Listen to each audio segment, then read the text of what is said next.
गोटे राज्य जड़े राजा थिले। राजांकर गोटे सुंदर झीटीए थिला। देखिबाकू भारी सुंदर। झीटीर ना थिला परी। जेमिति ना सेमिति मध्य सुंदरी थिला। परी सांग मानक सह खेलिबाकू भारी भल पाउथिला। दिने परीर जन्मदिन होइथाए। से सांग मानकू निमंत्रण कला तार घर को आसीबाकू। परी से दिन नुआ ड्रेस पिंधि स्कूल को गला और सांग मानकू चॉकलेट बांटिला। से दिन स्कूल रु आसी सांग मानक सह परी खेलिबाकू चली गला। परी खेल मध्यरे बॉल बैट खेलिबाकू भारी भल पाउथिला। परी जेउठारे खेलुथिला सेही खेल पड़िया आगरे कूओटीए थिला। सेही कूओटी भितरे गोटे बड़ बेंगटीए रहुथिला। परी खेलिबा समय रे बॉलटी गड़ी गड़ी जाई कूओ भितरे पड़ जाइथिला। सेही समय रे कूओ भितरे रहुथिबा बेंगटी बॉलटी को धरी पकाइला। परी जेतेबेले कूओ भितर को देखिला बेंगटी बॉलटी को तार धरिची। परी बेंगटी को तार बॉलटी को मागिला, किंतु बेंग सीधा सीधा मना कर देथिला। मु बॉल जम्मा भी देबिनी। परी पचारिला बेंग को, ए बेंग तू काई मो बॉल देबुनी? बेंग कहिला, परी दीदी आज तुमर हैप्पी बर्थडे ना, तुमे सबु सांग मानको तुम घर को निमंत्रण करछ, हेले मते तो तुम घर को निमंत्रण करन।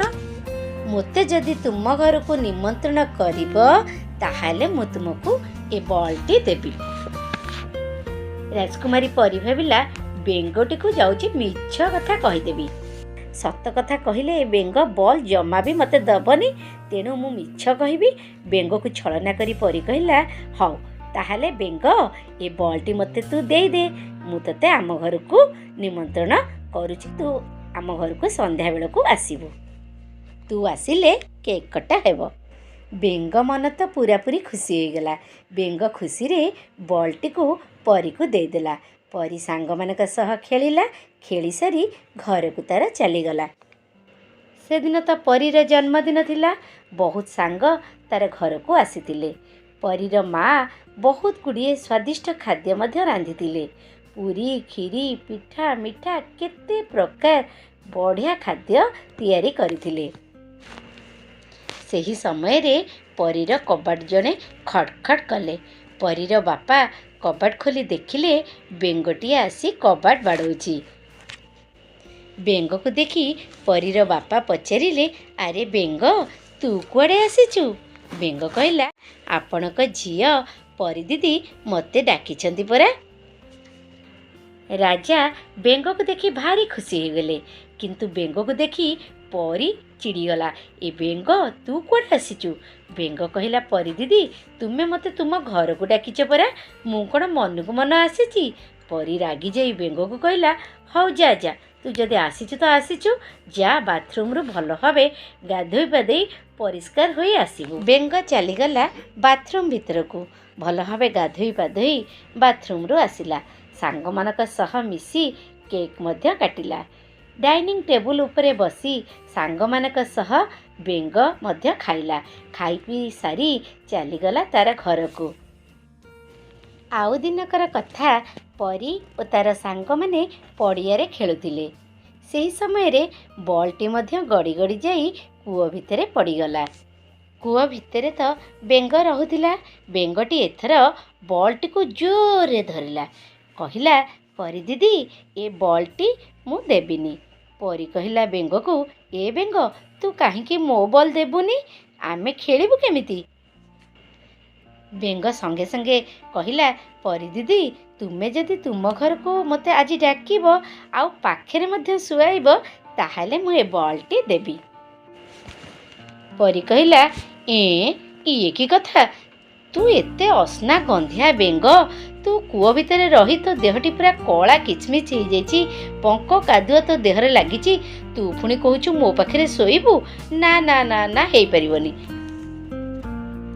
बेंग कहिला, ताहाले मु ए बॉल जम्मा भी देबिनी। परी कहिला, कौन हैला, तू से दिन कहिलु आम घर को जीवु, तू गलु, आज पुणी कहूचु जीवु? ना ना ना ता हेई परिबनी। बेंग संगे संगे पुणी कही उठिला, ताहले मते जदि आज तुम घर को नेबनी ताहले मु जमारू ए बॉल देबिनी। परी भाबिला मिछ जाउची कहिदेबी, ମିଛ କହିଦେଲେ ବେଙ୍ଗ ମୋ ବଲ୍ଟି ଦେଇଦେବ। ସତକୁ ସତ ପରି ଯେମିତି ବେଙ୍ଗ କଥାରେ ରାଜି ହୋଇଗଲା, ବେଙ୍ଗ ସେମିତି ବଲ୍ଟିକୁ ତାକୁ ଦେଇଦେଲା। ପରି ସାଙ୍ଗମାନଙ୍କ ସହ ଖେଳିଲା। ଖେଳିସାରି ଘରକୁ ଗଲା। ସନ୍ଧ୍ୟାବେଳେ ଗୋଡ଼ ହାତ ମୁହଁ ଧୋଇ ହୋଇ ଠାକୁରଙ୍କୁ ପ୍ରଣାମ କଲା। ମା ଯାହା ଦେଲେ ତାହା ଖାଇସାରି ପାଠ ପଢ଼ିବାକୁ ବସିଲା। ପାଠ ପଢ଼ି ସାରିଲା। ରାତ୍ରି ଭୋଜନ ଖାଇବାକୁ ବସିଲା। ସେହି ସମୟରେ ତାଙ୍କ କବାଟ ମଧ୍ୟ ଜଣେ କିଏ ଠକ୍ ଠକ୍ କଲେ। ରାଜା ଯାଇ କବାଟ ଖୋଲି ଦେଖିଲେ ସେହି ବେଙ୍ଗଟି ତାଙ୍କ ଘରକୁ ପୁଣି ଆସିଛି।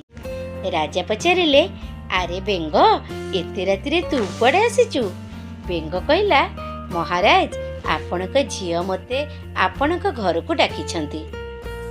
ତେଣୁ ଆଜି ରାତିରେ ମୁଁ ଆପଣଙ୍କ ଘରେ ରହିବି। ରାଜା କହିଲେ, ହଉ ଆ ଭିତରକୁ।